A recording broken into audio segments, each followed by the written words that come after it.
தொலைபேசி வாயிலாக விசிகாவின் துணை பொதுச் செயலர் திரு வன்னியரசு இணைகிறார். வணக்கம் சார்.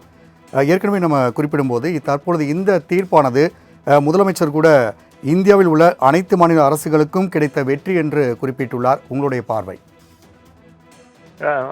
மாண்புமிகு முதல்வர் சொன்னது ரொம்ப முக்கியமானது. இது தமிழ்நாட்டுக்கு மட்டுமல்லாது இந்தியாவில் இருக்கின்ற தேசிய இனங்களுக்கான உரிமைகளை மீட்டெடுக்கக்கூடிய ஒரு தீர்ப்பாக தான் நம்ம பார்க்க வேண்டியிருக்கிறது.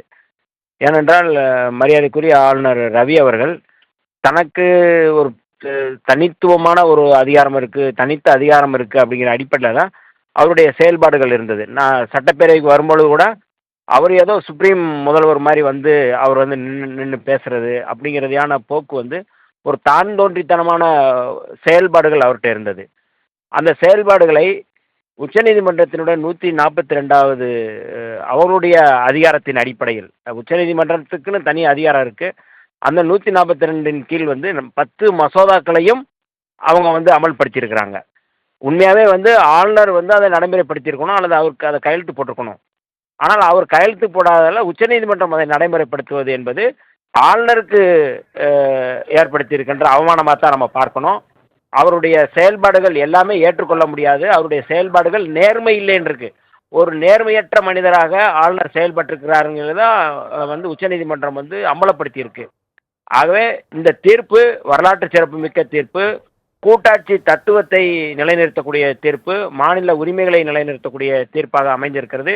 இனிமேலாவது ஆளுநர் அவர்கள் உச்சநீதிமன்றத்தின் தீர்ப்பை ஏற்றுக்கொண்டு, இதற்கு முன்னாடி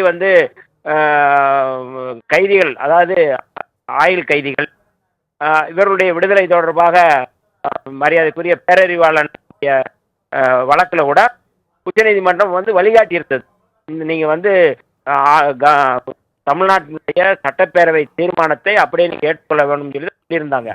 அதை கூட அவர் ஏற்றுக்கொள்ள, சமீபத்தில் ஒரு கைதி ஆயுள் கைதி வீரபாரதி என்பவர் வழக்கு போட்டு அந்த வழக்குலையும் அவருக்கு வழிகாட்டியிருந்தால் அவர் அதுக்கப்புறம் தான் அவர் அதை வெளியிடுறாரு. அப்போ தான் தோன்றித்தனமான செயல்பாடுகள் அவர் நிறுத்திக்கொள்ள வேண்டும் என்பதுதான் உச்சநீதிமன்றத்தினுடைய மிக முக்கியமான.